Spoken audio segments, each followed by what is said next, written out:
구약성경 출애굽기 4장 27절에서 31절까지입니다. 우리 같이 한 목소리로 함께 읽겠습니다. 여호와께서 아론에게 이르시되 광야에 가서 모세를 맞으라 하시매 그가 가서 하나님의 산에서 모세를 만나 그에게 입 맞추니 모세가 여호와께서 자기에게 분부하여 보내신 모든 말씀과 여호와께서 자기에게 명령하신 모든 이적을 아론에게 알리니라.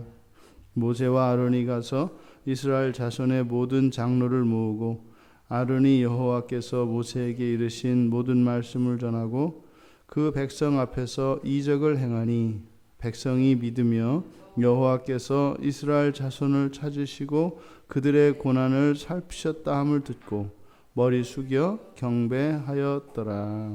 아멘.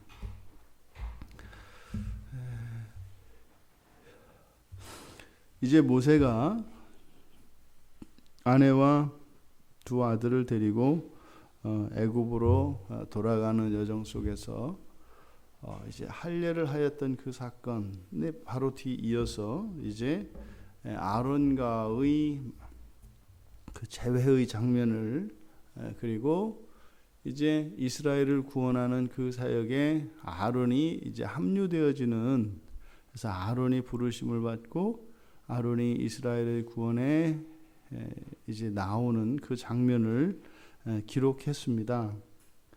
그런데 지금 이 아론은 모세의 불순종으로 말미암아 이제 하나님의 구원 사역에 쓰임을 받게 됩니다. 그래서 말을 잘하지 못한다. 말이 부실하다. 그래서 이제 하나님께서 아론을 이제 구원 사역으로 끌어들이시는 겁니다. 여호와께서 아론에게 나타나셨어요.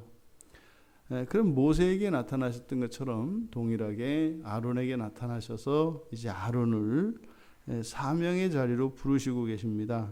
그런데 아론에게 주어진 사명은 첫 번째가 광야에 가서 모세를 맞으라는 것이었어요.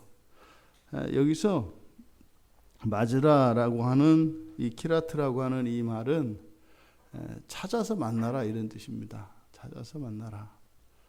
그러니까 광야에 가면 모세가 있을 거니까 가서 모세를 만나라 이렇게 이야기한다고요. 그러니까 사실상 이 일은 거의 불가능한 일입니다. 그리고 사명 자체가 우리 안일 말로 도저히 불가능한 일을 서울에 가서 김서방 찾기라고 하는데 광야에 가서 모세를 찾는다고 하는 것은 이건 더한 거죠. 그런데 모세는 이 사건을 이제 아론에게 들었겠죠. 듣고 난 이후에 이제 이것을 기록하는 것인데 그냥 그렇게 여호와의 명령이 떨어졌고 그 즉시 그냥 아론이 가서 하나님의 산에서 모세를 만나 입을 맞췄다 이렇게 얘기합니다. 그러니까 사실 모세는 아론이 순종한 내용을 그냥 여호와께서 이렇게 하심에 그가 가서 만났다 이렇게 아주 간단하게 언급하고 있습니다. 여러분 생각해 보십시오. 지금 애굽에 있던 아론에게 여호와께서 나타나셔서 광야 어디에 있는지도 모를, 또 광야가 어디 광야인지도 모르죠. 그런데 가서 만나라고 했을 때 그가 즉각적으로 순종했고 가서 만났다는 거예요. 여기에는 자세하게 기록이 되어 있지 않습니다만 아론이 모세를 만나기까지 그 아론이 겪었을 여러 가지 그 험난한 그 과정, 그리고 그 마음속에 일어났을 여러 가지 불안하고 또 돌아가고 싶은 포기하고 싶은 이런 마음이 왜 없었겠습니까? 여러분 광야라는 광야는 다 뒤지며 이렇게 다녔을 건데 또 그러니까 실제로 사실은 여호와께서 아론에게 가르쳐 주셨을 가능성이 많죠. 어디에 가면 있다. 그리 가라. 이렇게 하셨겠죠. 그런데 모세가 그 사건을 기록할 때는 일체 그런 이야기들을 감춰버린다고요. 그건 뭐예요? 중간에 굉장히 알 수 없는 이런 변수도 있고 사실은 만날 수 없을 가능성이 매우 많은 상태에서 아론은 그냥 순종을 했다는 것이고, 그래서 순종을 해서 모세를 그냥 찾아서 만나게 됐다. 이렇게 이것을 지금 모세는 이야기하고 싶은 거죠. 그것은 모세 자신이 여호와 하나님의 부르심을 받을 때 끝까지 그 하나님의 말씀에 순종하지 않고 불순종했던 그것과 아론의 순종을 대조하려고 하는 것이죠. 사실상 이 사명의 부르심을 받은 것은 모세였습니다만 또 그의 불순종, 모세의 불순종으로 인해서 아론이 이제 이 거룩한 사명에 참여하게 됩니다만 오히려 아론이 더 모세 여호와께 즉각적으로 순종하고 있는 이 모습을 지금 모세는 대조함으로써 자기 자신에게 있었던 그 아직 준비되지 않은 그 모습을 솔직하게 지금 드러내고 있습니다.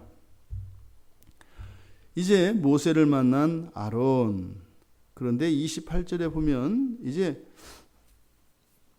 주어가 모세로 바뀝니다.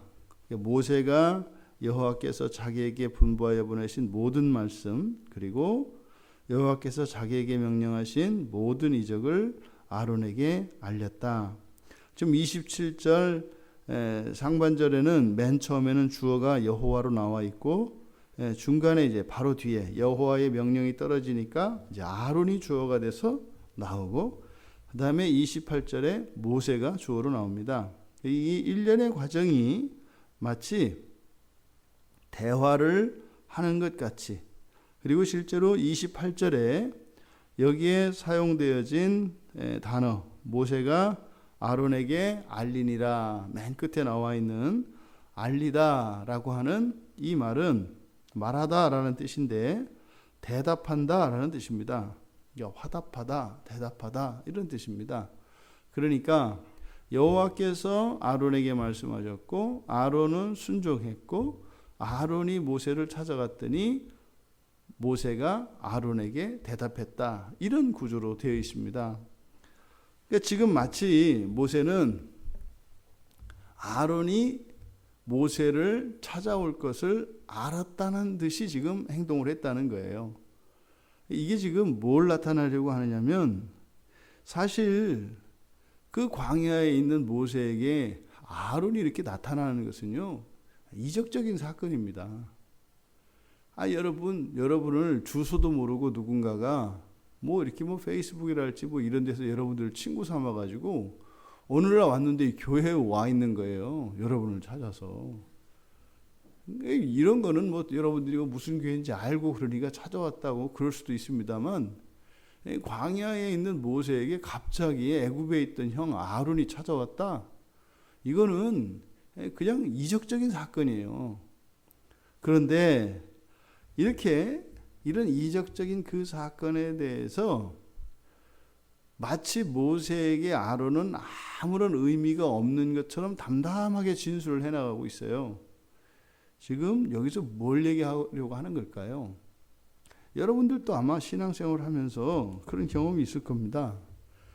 자기의 삶 속에 어떤 상황이 쭉 일어납니다만 그것이 하나님의 섭리에 의해서 그런 일들이 일어났을 때 사실 내가 겪었던 그 일의 내용이나 과정 이런 것이 중요한 게 아니라 하나님이 함께 하신 거죠.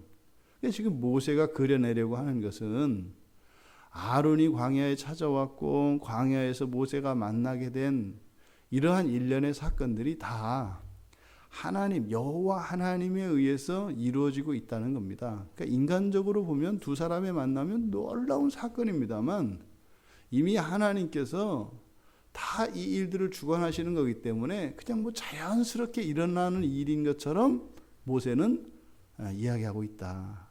아론이 왔으니까 아론은요, 모세 때문에 어쨌든 바로에게 하나님의 말을 전하기로 한 사람이니까 이제 그에게 모세가 다 이야기를 해주는 겁니다. 여호와께 들은 말도 이야기해주고 또 여호와의 산, 그 하나님의 산에서 일어났던 그 일들, 지팡이가 뱀으로 변하고 손이 하얗게 변했다 다시 원상복구가 되고 또 이제 훗날 가서 애굽의 강물들이 피로 이제 변할 것, 이 이야기들을 이제 쭉 다 얘기하는 거죠.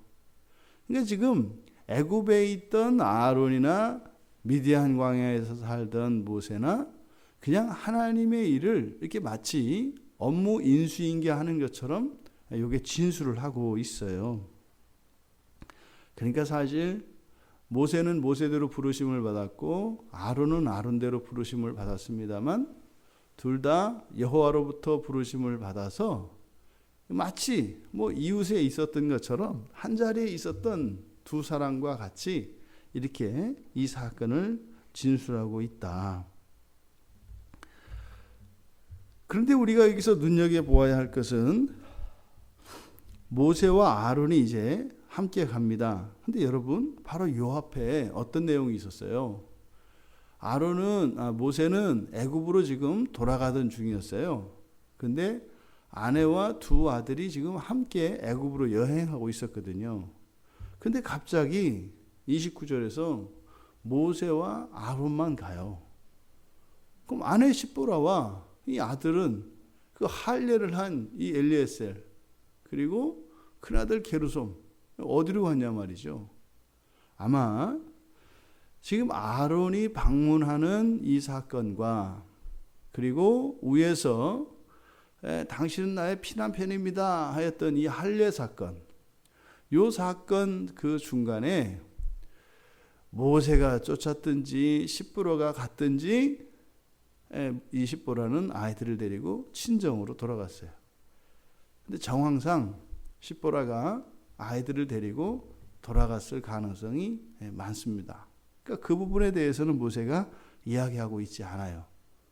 근데 뒤에 가서 이제 출애굽기 18장에서 장인이 딸을 데리고 옵니다.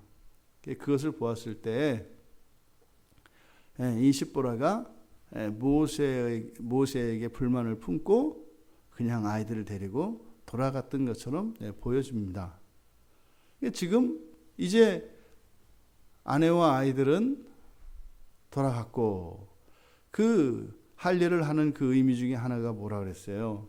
가정이 온전히 하나님의 가정이 되는 것이라 그랬잖아요. 그런데 십보라는 거기에 동의하지 않은 것입니다. 그래서 돌아간 거죠. 29절에 모세와 아론이 갑니다. 근데 이상한 게 있어요. 모세와 아론이 가고, 이 히브리어에는 동사들도 단수형이 있고 복수형이 있어요. 동사에. 동사도 수를 나타냅니다. 단수인지 복수인지 말이죠. 그런데 여기 모세와 아론이 가서 할 때 갔다 이럴 때는 단수형을 써요. 마치 한 사람이 간 것처럼. 근데 뒤에 가서 이스라엘 자손의 모든 장로들을 모으고, 그러니까 모았다 할 때는 또 복수형을 써요. 그러니까 간 일은 한 사람이 갔고 모은 일은 두 사람이 모은 것처럼 이야기를 해요. 그러니까 여기에는 해석이 나올 수 있습니다. 돌아간 시점이 다를 수 있어요. 따로따로 간 거죠. 두 개의 사건이라는 겁니다. 그러니까 따로따로 개인적으로 했을 수 있다. 아론 따로, 모세 따로. 근데 가서는 이제 나중에 후에 만나서 함께 그 일을 했다. 뭐 이렇게 해석을 할 수도 있고. 하지만 정확하게 왜 모세가 이렇게 동사의 수를 복수와 단수, 특별히 여기서 모았다라고 하는 요 부분만 사실은 복수형으로 쓰고 나머지는 전부 단수형을 쓰거든요. 그러니까 사실 지금 27절에서 31절까지의 이 본문의 핵심은 아론이 여호와의 사명을 받고 이 사역에 등장하는 거예요. 그래서 사실은 지금 아론이 한 일들을 기록하는 겁니다. 아론이 와서 이렇게 했고, 아론이 이렇게 했고, 아론이 이렇게 했다는 이야기예요. 그런데 모세와 아론이 함께한 그 일은 이제 모든 장로들을 모은 사건입니다. 그리고 나서 모세는 요 본문에서는 하는 게 없어요. 그냥 모든 말씀 전하고 그리고 백성들 앞에서 이적을 행하고, 사실상 이적을 행하는 것은 모세의 일이잖아요. 말씀은, 여호와의 말씀은 아론이 전하게 되어 있고 지팡이를 들어서 이적을 행하는 것은 모세의 사역이라고요. 그러니까 사실은 아론이 말씀을 전하고 그리고 모세가 백성 앞에서 이적을 행했을 겁니다. 근데 의도적으로 모세가 모세의 문장의 주어를 모세로 하지 않고 아론으로 하고 있는 거예요. 뭔가를 이야기하고 싶은 거죠. 지금 모세에게는 애굽으로 돌아가서 이제 이스라엘 백성들 장로들을 모으고 거기서 여호와의 말씀을 전하고 이적을 행하고 하는 이런 일련의 일들이 사실은 믿어지지 않는 것이었습니다. 그렇게 했을 때 그들이 자신을 믿어주지 않을 것이고 오히려 대적할 거라고 생각을 했습니다. 여호와께서 아무리 능력을 주시고 모세의 입이 되어 주시겠다고, 할 말을 넣어 주시겠다고 이렇게 말씀했지만 그게 믿어지지 않았다고요. 근데 사실은 그래서 믿어지지 않았던 그 현장에 가보니까 그냥 여호와의 말씀대로 하니까 어떻게 해요? 되더라는 거예요. 그 뒤에 백성이 믿으며 이렇게 얘기합니다. 믿으며 이럴 줄 몰랐죠. 절대로 믿지 않을 거라고 생각을 했고 절대로 자기를 받아주지 않을 거라고 생각을 했었죠. 근데 그 일들을 보면서 자신의 불신앙이 얼마나 어리석은 것이고 또 그 하나님, 전능하신 하나님을 그렇게 믿지 못하고 불순종하였던 그 자신의 악이 얼마나 악한 것인가 하는 것을 보았던 거죠. 그래서요, 자신을 빼버리는 겁니다. 자신이 이적을 행했겠습니다만 자신은 그 자리에서 지워버리는 거예요. 철저하게 아론이 이 모든 일을 한 것처럼 기록을 합니다. 그러니까 이 부분은 뭐예요? 모세가 여기서 어떤 깨달음을 얻은 거죠.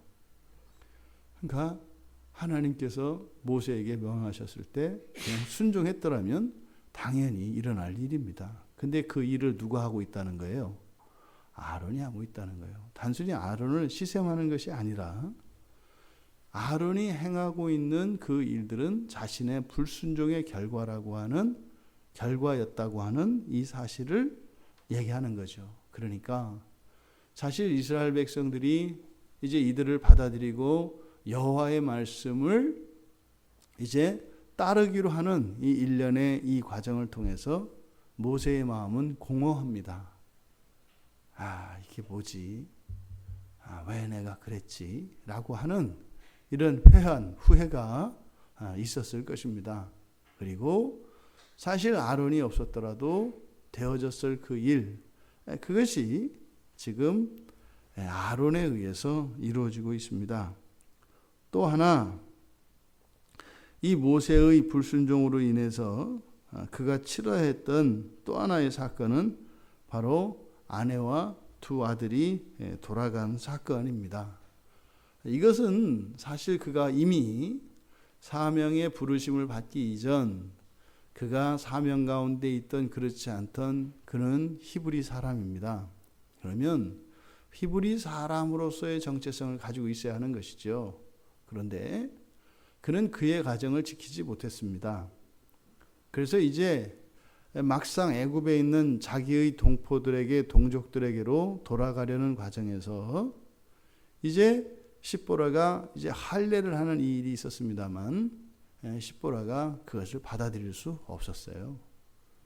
그러니까 어쩌면 지금 모세는 영영 떠나버린 아내와 두 아들을 다시 보지 못할 수도 있는 처지입니다. 근데 이것 또한 히브리인의 가장으로서 그가 해야 되는 신앙을 그 가정에 세우고 여호와의 가정으로 세우는 그 일에 불순종했기 때문에 그의 가정까지도 잃어버릴 위기에 처하게 된 것입니다.